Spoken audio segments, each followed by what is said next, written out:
Hari ini kami akan membawakan sebuah cerita menarik dari Boyolali, tepatnya di Desa Candi, Kecamatan Ampel.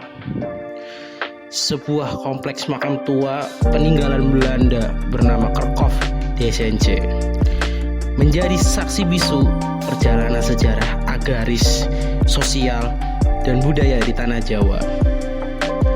Melalui kisah ini, kita bisa melihat bagaimana peran keluarga DSNC dalam sejarah kolonial, sekaligus dampaknya terhadap masyarakat setempat. Makam ini adalah tempat peristirahatan keluarga DSNC yang terkenal dalam sejarah perkebunan di wilayah Forster London, tepatnya di daerah kekuasaan kerajaan Yogyakarta dan juga Surakarta. Semuanya berawal dari Johannes Augustinus DSNC atau dikenal dengan Tinus DSNC yang memulai untuk merintis usaha perkebunan pada tahun 1810. Ayahnya, seorang perwira militer Belanda bernama August Jan Caspar DSNC, menyewa tanah seluas 1.275 hektar dari Keraton Surakarta dan mengembangkan kebun kopi yang mempekerjakan lebih dari 38.000 orang. Tinus bukan hanya pembisnis, tapi juga perwira militer. Ia turut membantu Belanda dalam perang di Penogoro, bahkan meyakinkan Paku Buwono IV untuk bersikap netral. Karena jasanya, Tinus mendapatkan medali Perang Jawa dan gelar tertinggi dari Belanda, yaitu Kesatria Ordo Singa Belanda. Selama perang, dia mengeluarkan dana besar untuk membayar 1.500 pasukan asing demi menjaga usaha dan keamanannya. Setelah perang usai, Tinus kembali fokus pada perkebunannya. Tinus diketahui sudah memiliki istri. Istri ketiga Tinus DSNC, yang juga dikenal sebagai Tuan Tinus, adalah seorang kerabat susuhunan Paku Buwono keempat. Pernikahan Tinus dengan istri pertamanya, Johanna Dorothea Bode, tidak berlangsung lama karena Bode telah meninggal.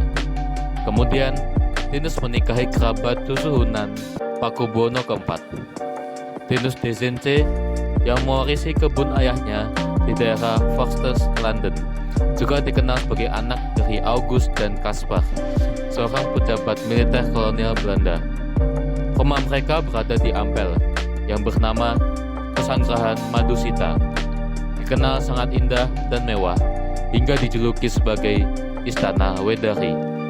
Tinus sangat mencintai tanah Ampel, sampai anak-anaknya pun ikut dinamai dengan unsur Ampel. Ia juga memadukan budaya Eropa dan Jawa dalam gaya hidupnya.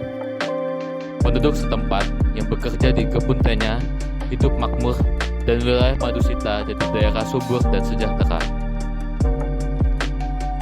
Setelah Tinus meninggal akibat kecelakaan berkuda di usia 42 tahun, usahanya tetap bertahan lebih dari 100 tahun. Namun saat Jepang datang, keluarganya terpaksa meninggalkan Indonesia dan rumahnya dibakar. Salah satunya peninggalan yang tersisa adalah Loji Gandrung di Surakarta, yang kini menjadi rumah dinas wali kota Surakarta.